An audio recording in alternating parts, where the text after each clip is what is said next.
Welcome to another episode of The FWOT Show. I'm your host, Rob Steele, and yes, again, Jesus Jones still doing the theme song, and I'm loving it. I really am. One of my favorite songs. Anyway, boy, do we have a lot of crap to get to, and that's why I'm back again this week. I had not planned on doing another show again this soon, and yet there's just so much crap out there right now, and a lot of it centers around this. I keep seeing where liberals are offended by something. I have never actually seen a liberal get offended. I don't see the offended part. I see them get pissed. I see conservatives get offended. Liberals get outraged at things like, I don't know, killing poor people by removing their health care. Or raising taxes on everyone but the rich so the rich can save money. And let's face it, they're rich, they already have money. What do they need more for? Then there's denying the infrastructure basics like water to Flint, Michigan, or general human rights to Native Americans. Yeah, that's not really offended. That's trying to be kind and considerate to more people. It is. I think it's mainly because conservatives keep claiming Christian rights, but continue to do things that are so anti-Christian that it flips out people who are trying to do things that make common sense. They're nice to people, as opposed to conservatives who are getting offended at things like, did you hear what they said about Donald Trump? Those meanies. Really? Really? I read a post from someone this week that said, now the adults are in charge. Are you sure? Because this sounds like a bunch of whiny third graders. Or less even. We're keeping our stuff and you can't have any. Mom, did you hear what Jimmy just said about Donald Trump? You need to punish him. Adults my ass. Of course, and this may be a bit childish of me, but I misread a headline this week. It actually said, Donald Trump tyranny. But I was scrolling so fast, I swear I read, Donald Trump is a tranny. And my only thought was, he's pretty damn ugly as a dude. That's a woman? But of course, having said that, now I've offended a conservative. Oh well, they'll have to get over it. Let's get on with things that actually happened this week, like the Federal Election Committee, for such a thing still exists for, another week. They just sent Donald Trump a 250-page letter listing the illegal contributions to his campaign, stating, and I'll quote, failure to adequately respond by the response date noted above could result in an audit or enforcement of action. What does this mean? That would be absolutely nothing, because, he's blown off everything so far. One can only hope that this actually means something will happen. I'm not expecting much, though. Speaking of enforcement of action, how's your Martin Luther King holiday going? Or if you're listening to it on Tuesday or anywhere later than that, how did it go? Hope you had fun. Donald Trump, however, called out somebody that he should not have called out. He called out a man named John Lewis. And I'm not just bringing this up because he's the state representative from Georgia, where I live, because I think most of you know I'm not really living here voluntarily. John Lewis was a leader of the Nashville sit-in movement and one of the original 13 Freedom Riders, and chaired the Student Nonviolent Coordinating Committee, and yet still had his skull fractured while peacefully protesting on Bloody Sunday. Donald Trump says, John Lewis is all talk. What has he done? Well, there's his list of accomplishments. Don, what did you do at the time? Donald Trump was supposed to serve in the military. He got 5 deferments to keep him from being in the military, 4 for education. And you know what? I don't necessarily mind those.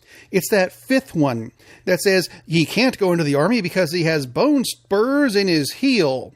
And he got them by playing football, squash, tennis, and golf in college and having absolutely no health issues at all whatsoever. Donald Trump claims one of these two is all talk. Except, I think it's him. Sounds to me like someone used their money to buy somebody off. Although I should point out it's family money. Because if you look at Donald Trump's business dealings, he doesn't actually have money himself. He's lost more money than most of us are going to see in a lifetime. Well done. Speaking of money, and I don't quite get this one, but this conversation popped up earlier this week, and it still makes me laugh a little bit, because it has to do with this wall. No, not the one Pink Floyd makes. It's the one that Donald Trump wants to build between the U.S. and Mexico. It was brought up, not the money part of it really, but who is going to be building it? Now, there was an idea floated that he's going to empty the prisons near where the wall would be built and make convicts build the wall for him. And I had a conversation with my friend Garrett. He lives up the street, and we came up with the conclusion that if they do that, all the convicts are really just going to escape to Mexico.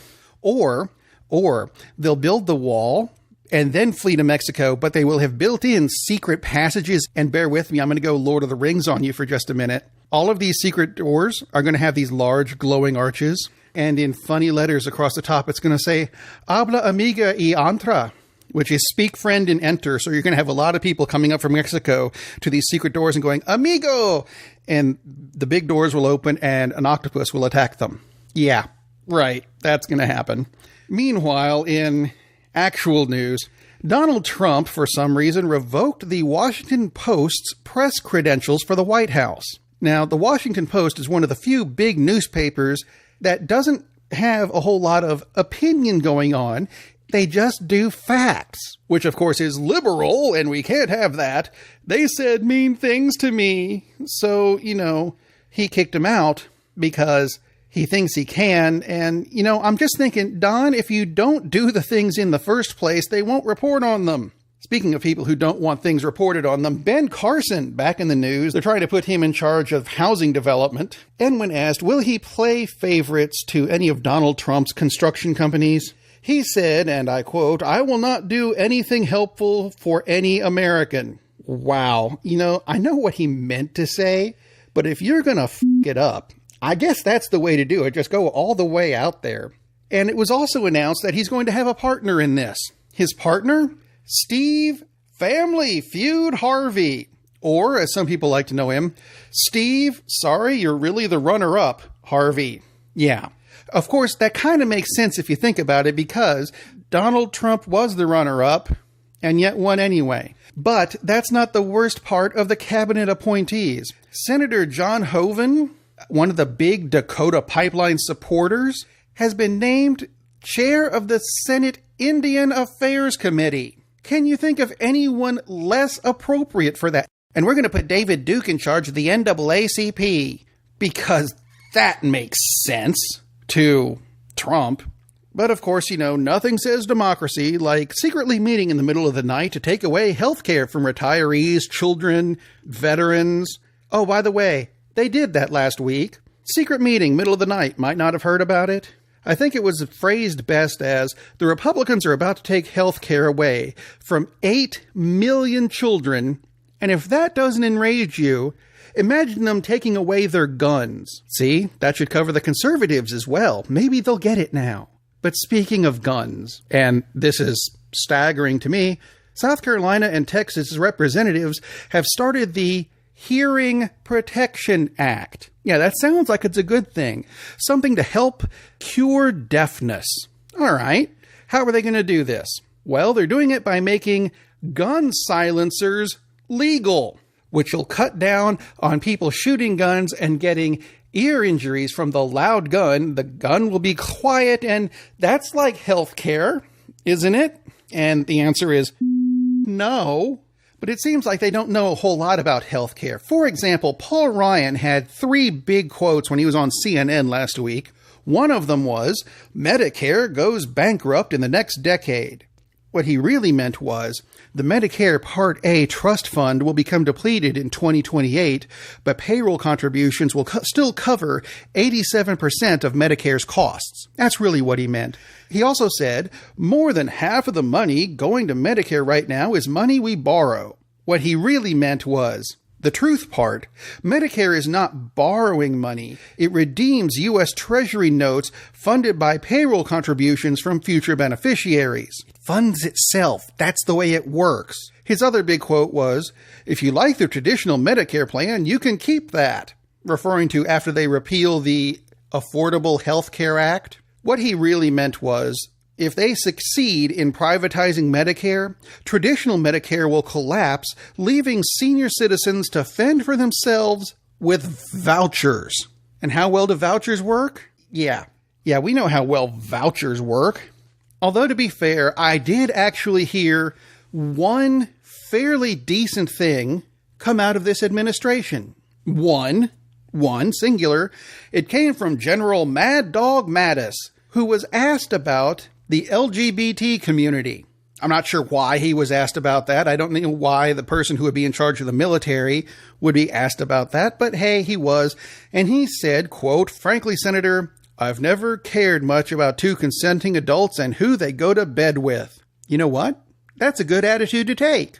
Unfortunately, he followed it with a lot of stuff that makes it sound like he wants to start World War III. Spectacular. Just what we need, another war. So in conclusion to this section of the show, what are we in for the next 4 years? You know what? I'll let Damien Love of the Scottish newspaper The Sunday Herald explain it. He wrote, as a preview for the inauguration, which will be televised on BBC One Saturday at 4 p.m., quote, "After a long absence, The Twilight Zone returns with one of the most ambitious, expensive, and controversial productions in broadcast history. Sci-fi writers have dabbled often with alternative history stories.